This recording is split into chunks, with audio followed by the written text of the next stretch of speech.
natural drainage pattern, right? இயற்கையாக தண்ணி ஓடக்கூடிய ஆக்டிவிட்டீஸ்க்காகவும் மண்ணை போட்டு அதை ஃபில் பண்றதோ அண்ட் ஆல்சோ வேற என்ன சரி சிமெண்ட்டை போட்டு மூடுறதோ இந்த மாதிரி நேச்சுரல் வாட்டர் வேஸ ஒப்ஸ்ட்ரக்ட் பண்ணக்கூடாது, அது தடை ஏற்படுத்த கூடாது. If we do so the water will go landslide உருவாக்குறதுக்கு ஒரு ரீசனாக அமையும். And third one, following scientific instructions when using lands with slopes. நான் சொன்னேன் ஸ்லோப்ஸ்ல அப்படி கன்ஸ்ட்ரக்ஷன் செய்யறதா இருந்தா சயின்டிபிக் இன்ஸ்ட்ரக்ஷன் இப்படித்தான் தூண் போடணும், இப்படித்தான் ஃபவுண்டேஷன்ஸ் அமைக்கணும், என்ன மாதிரி சயின்டிபிக் மீன்ஸ் உயரமான இடங்கள். உயரமான இடங்கள்ல ரிசர்வாயர்ஸ் நீர்த்தேக்கங்கள் கட்டக்கூடாது. நீர்த்தேக்கங்கள் இந்த மாதிரி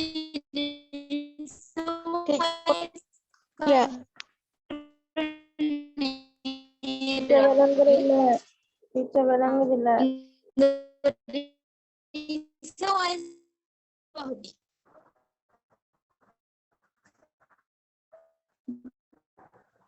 நான் சொல்றேன் பாருங்க.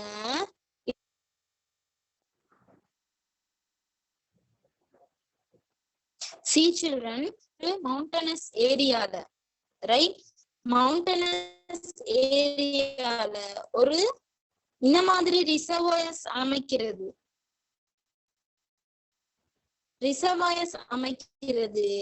where in elevated areas உயரமான இடங்கள்ல தண்ணி ஒரு நீர்த்தேக்கம் இருக்குதுன்னு சொன்னா அது அடிப்பகுதி பாட்டம் ஆஃப் தட் ரிசர்வாயர் மேல ரிசர்வாயர்ல இருக்கக்கூடிய தண்ணிக்கு வெட்டாகி அந்த மவுண்டன்ல ஈரமாகி என்ன நடக்கும், அந்த எலிவேஷன் பார்ட் வந்து ஈரமாகினா அது அப்படியே லேண்ட்ஸ்லைட் உருவாகிறதுக்கு தான் காரணமா அமையும், right? So it's not good to build reservoirs in elevated areas. Next one, not constructing buildings in the lands with steep slopes, right? நான் draw பண்ணி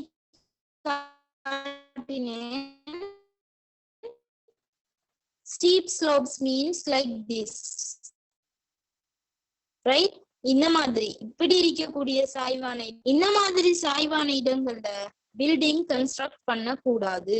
And next one, taking steps to right, slopes ஓட இருக்கக்கூடிய land ஏரியாட தனித்துவத்தை பாதுகாக்கிறதுக்கு steps எடுக்கணும். For example retaining walls, அதாவது கல்வேலிகள், right, கல்லால கட்டின சுவர்கள் அமைக்கிறது. and also drains, கால்வாய்கள் அமைக்கிறது, ரைட். and also forestation செய்யறது, மரங்களை நாட்டி அந்த ரூட்ஸ் நல்லா இருக்கமா பிடிச்சிக்கிறதுக்காக forestation செய்யறது. And next one, community awareness programs. இந்த மாதிரி human activities which affect landslide, இத பத்தி ஒரு awareness program, ஒரு விழிப்புணர்வு நிகழ்ச்சி ஒன்று செய்யணும் for the people. Okay, now did you all understand these things?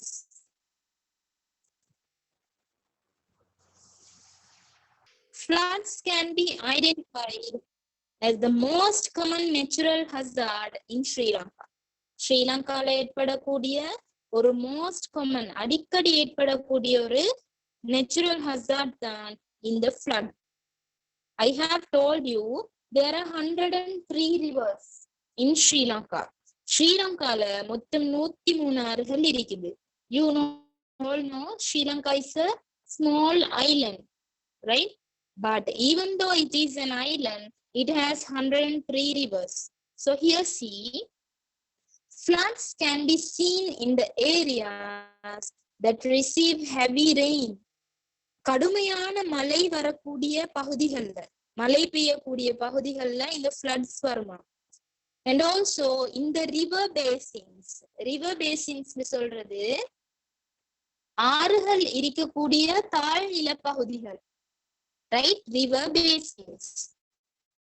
And the areas around the estuaries means ஆறுகள் அப்படியே பெய்து கடலோட கலக்கிற இடங்கள், right? Estuaries of Kelani, Kelani river கடலோட கலக்கிற இடம், கெலுகங்கா கடலோட கலக்கிற இடம், Gin Ganga estuary of Gin Ganga, estuary of Nilwala Ganga, estuary of Maha Oya and மகாவெலி.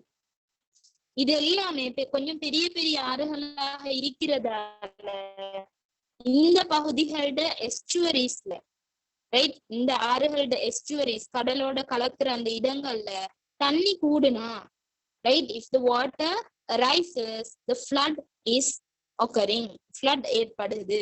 So here see, floods occur suddenly as a result of rise in the water level of rivers. பாருங்க, ஆறுகளோட தண்ணீர் மட்டத்துல ஏற்படக்கூடிய அதிகரிப்பு தான் இந்த வெள்ளம் ஏற்பட்டதுக்கு காரணம். And also overflowing the either sides of the valleys, right? அப்ப என்ன நடக்குது? ஆறுகளோட வாட்டர் லெவல் கூடி ரிவர்ஸ் த எய்தர் சைட், ஆறுகளோட ரெண்டு பக்கமும் அது நிறைஞ்சி வலிஞ்சி வெளிஸ்னு சொல்றது ஒரு இந்த சமவெளியான நிலங்கள், ஆற்று சமவெளிகள்னு சொல்லுவாங்க. ஆறுட ரெண்டு பக்கமும் இருக்கக்கூடிய சமதரையான நிலங்களை தான் வெளிஸ்னு சொல்றது. அந்த பகுதிகள்ல என்ன தண்ணி ஓவர்ஃப்ளோ ஆகும், நிறைஞ்சி அடுத்த பகுதிகளுக்கு போகும். And also as a consequence of obstruction of waterways, right? ஏதாவது waterways தொடர்ந்து, waterwaysனு சொல்றது தண்ணி ஓடிட்டு இருக்கக்கூடிய ஒரு இடம், அந்த இடத்துல ஏதாவது ஒரு பிளாக்கேஜ் ஒன்று வந்து அது தொடர்ந்து அந்த தண்ணி கூட கூட அந்த பிளாக்கேஜ் இருந்துட்டே இருந்தா அந்த இடத்துலயும் தண்ணி அந்த பிளாக்கேஜ் விட்டு ரைஸ் ஆகி அந்த இடத்துலயும் flood ஏற்படும், வெள்ளம் ஏற்படும். So see here, this hazard means they are telling the flood. This hazard can be mostly seen in urban areas close to lowlands.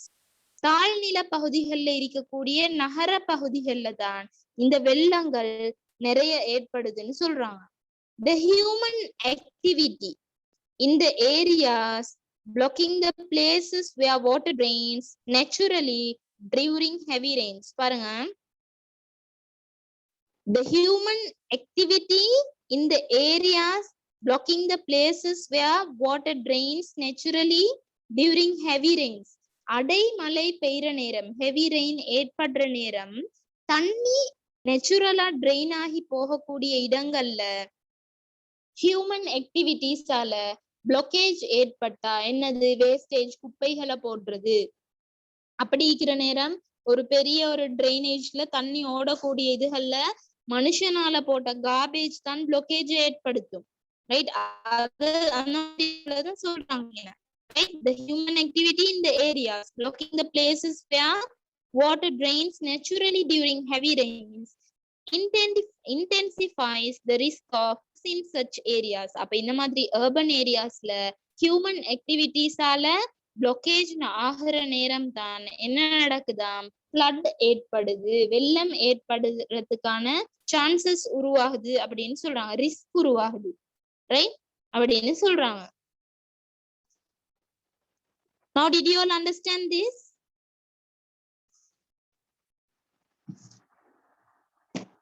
Yes, teacher.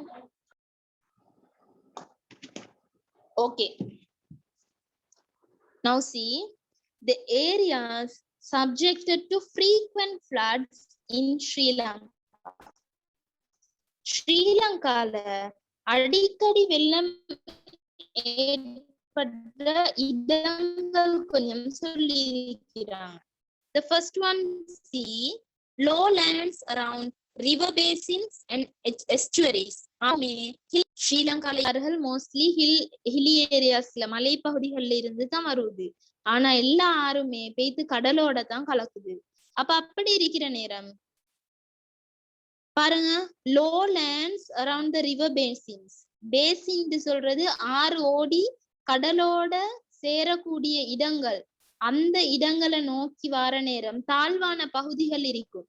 ஹிலி ஏரியாஸ்ல இருந்து தாழ்வான ஏரியாஸ்க்கு வர நேரம் அந்த தாழ்வான பகுதிகளை, தாழ்வுன்னு சொல்றது நான் சொல்றது தாழ்பம் இல்ல, லோலேண்ட் ஏரியாஸ், அதைத்தான் ரிவர் பேசின்ஸ் சொல்றேன். river basins and also estuaries, ஆறு கடலோட கலக்கிற இடங்கள். இந்த ரெண்டு இடத்துலயும் floods கூடுறது, ரைட்? ஏன்? வாட்டர் லெவல், ரிவர்ல வாட்டர் லெவல் வந்து கூடுற நேரம் இந்த ரிவர் பேசின்லயும் எஸ்டுவரிஸ்லயும் தண்ணி கூடி flood ஏற்படும்.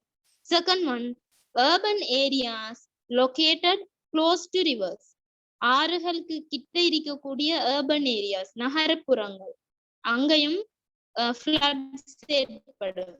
அதுதான் கொலம்போ, கலுத்தர, மாத்தர, ரத்னபுரி, ரைட்? ரத்னபுரையில மெகாதலிக, மாத்தரையில நில்வலகங்க, and also கலுத்தர கலுகங்கா, கொலம்போல கெலனி ரிவர் இப்படி இருக்குது. and also lowlands around tanks and reservoirs, அதே மாதிரி பெரிய பெரிய குளங்கள், நீர்த்தேக்கங்களுக்கு கிட்ட இருக்கக்கூடிய இடங்கள், அந்த இடங்கள்லயும் தண்ணி நிறைஞ்சா வெள்ளம் வரும், right? So here they have mentioned the reasons affect the flood, not blood, flood. So natural reasons and also human activities, right? இதுலயும் இயற்கையான காரணங்கள், மனிதன்ற நடவடிக்கைகள் ரெண்டா டிவைட் பண்ணி இருக்கிறாங்க. First natural reason is heavy rainfall. வெள்ளம் ஏற்படுறதுக்கான main reason heavy rainfall. Second one, overflowing of rivers, reservoirs and tanks. ஆறுகள், நீர்த்தேக்கங்கள், குளங்கள், இது எல்லாத்துலயும் தண்ணி கூடுனா வெள்ளம் வரும். Next one, nature of the vegetation cover. Nature of the vegetation cover என்னாண்டு வெள்ளம் ஏற்படுத்துறதுல தாக்கம் செலுத்தும் நீங்க யோசிப்பீங்க. அதாவது மரங்கள் நெருங்கி இருந்தா, ரைட்? பிளான்ட்ஸ் கிட்ட இருந்தா தண்ணி சும்மா லூஸ் ஆகி ஸ்ப்ரெட் ஆகாது. இதே மரங்கள் தள்ளி ஒழுங்கான ஒரு, நீங்களே யோசிச்சு பாருங்க, ஒரு மரங்களே இல்லாத, மரங்கள் தள்ளி இருக்கக்கூடிய ஒரு எம்டி லேண்ட் மாதிரி, ஒரு சும்மா நிறைய மரங்கள் இல்லாத ஒரு லேண்டா இருந்தா அங்க வாட்டர் வந்து ஈஸியா ஸ்ப்ரெட் ஆகி போகும். அப்ப அதைத்தான் சொல்றாங்க nature of the vegetation cover. அந்த வெஜிடேஷன் கவர் இருக்கிற அமைப்பும் வெள்ளம் ஸ்ப்ரெட், ஃப்ளட் வந்து கூடுறது குறைறதுல தாக்கம் செலுத்தும். And next one, amount and the speed of the run of.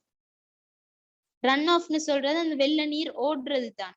அது ஓடுறதுல தண்ணீட அளவு அண்ட் ஆல்சோ ஸ்பீட், இதுவும் வெள்ளம் கூடுறதுலயும் குறைறதுலயும் தாக்கம் செலுத்தும். And also next, human activities, மனித நடவடிக்கைகள். The human activities which help in the occurrence of floods. First one, obstruction of waterways, நீர் போற இடங்கள்ல தடைகளை ஏற்படுத்துறது. Second one, obstruction of estuaries, ஆறு கடலோட கலக்கிற இடங்கள்ல தடைகளை ஏற்படுத்துறது. எப்படி? இந்த கார்பேஜ் டம்பிங், இந்த மாதிரி ரீசனால தான், ரைட்?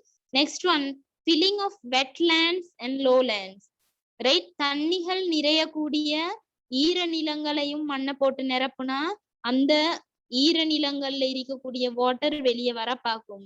லோலேண்ட்ஸ்னு சொல்றது உயரமான இடங்கள்ல இருந்து லோலேண்ட்ஸ் வந்து தண்ணி போய் சேரக்கூடிய இடம். அந்த இடங்களை ஃபில் பண்ணினாலும், ஃபில் தான் மண்ணை கொண்டு நிரப்புறது தான் ஃபில்லிங்னு சொல்றது. அதையும் நிரப்புனாலும் வாட்டர் எங்க போயிட்டு சேர்றதுன்னு தெரியாம அது எல்லா இடத்துக்கும் ஸ்ப்ரெட் ஆகி ஃப்ளட் ஏற்படும். Next one, removing the vegetation cover in lowlands, தாழ்நில பகுதிகள்ல இந்த வெஜிடேஷன் கவர், தாவர போர்வைய ரிமூவ் பண்றது, அதாவது டீஃபாரஸ்ட்ரேஷன் செய்யற மாதிரி கிட்டத்தட்ட. இந்த மாதிரி செஞ்சாலும் it is also one of the human activity which causes flood. Next one, developing settlements in lowlands. இப்ப நிறைய நடக்குதுன்னா deforestation செஞ்சு இந்த வெஜிடேஷன் கவரை ரிமூவ் பண்ணி என்ன செய்யறாங்க? டெவலப்பிங் செட்டில்மெண்ட்ஸ், குடியேற்றங்கள் அமைக்கிறாங்க, வீடுகள், வீட்டு திட்டங்களை செய்யறாங்க. அப்ப அப்படி இருக்கிற நேரம் அந்த லோலேண்ட்ஸ், வீடுகள் இருக்கிற பகுதிகளுக்கு தான் ஃப்ளட் வரும். Okay, so here there is a bold letter point.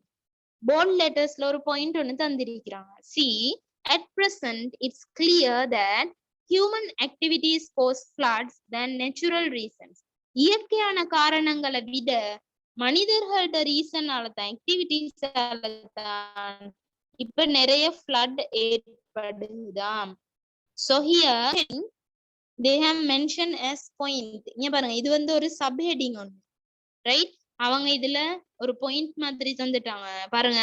Steps that can be taken to minimize the flood hazard, right? வெள்ளம் ஏற்படுறதால வரக்கூடிய தாக்கத்தை குறைக்கிறதுக்கான ஸ்டெப்ஸ். வெள்ளம் வர்றதை நாங்க நிப்பாட்ட இயலாது, வாட்டர் லெவல் கூடுறதெல்லாம் நாங்க ஸ்டாப் பண்ண இயலாது.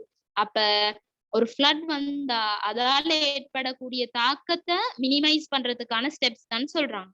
First one, not clearing the forest in the catchment areas. Catchment areas means அந்த நீர் ஆத்து தண்ணி ஓடி வரக்கூடிய இடங்கள், ரைட்? நீரேந்து பிரதேசங்கள்னு சொல்லுவாங்க. அப்ப தண்ணீர் இருக்கக்கூடிய ஏரியாஸ்ல ஃபாரஸ்ட் நாங்க பாதுகாக்கணும், காடுகள். Next one, keeping estuaries open. ஆறு பேத்து கடலோட கலக்குற அந்த கலிமுகம்னு சொன்ன அந்த எஸ்டுவரிஸ் எப்பவுமே பிளாக்கேஜ் இல்லாம, கார்பேஜ் நிறைஞ்சிருக்காம ஓப்பனா இருக்கணும். ஈஸியா அந்த வாட்டர் பேத்து சீய இல்லாட்டி ஓஷனை பேத்து சேர்றதுக்கு மாதிரி நல்லா ஃப்ரீயா இருக்கணும். Third one, protection of lowlands and wetlands. தாழ்நில பகுதிகளையும் வெட்லேண்ட்ஸ் ஈரநிலங்களையும் பாதுகாக்கணும். Next one, limiting sand mining in rivers. ஆறுகள்ல சாண்ட் மைனிங், ஆத்து மண்ணகல்றது பில்டிங் கன்ஸ்ட்ரக்ஷனுக்கு, அந்த மாதிரி சாண்ட் மைனிங் செய்யற நேரம் தண்ணி ஈஸியா ஸ்ப்ரெட் ஆகி போகும். நான் சொன்னேன், ஒரு இடத்துல வெஜிடேஷன் கவரோ சாண்டோ இருந்தா தண்ணி போறதை விட அந்த இடம் வந்து ஃபுல் எம்டியா இருந்தா தண்ணி போற ஸ்பீட் வந்து கூட இருக்கும். அப்ப இங்க சாண்ட் மைனிங் இன் ரிவர்ஸ், ஆத்து மண் அகழ்ற நேரம் என்னது இந்த ஃப்ளட் ஏற்படுறது இன்னும் கூடும். And next one, constructing buildings resistant to floods.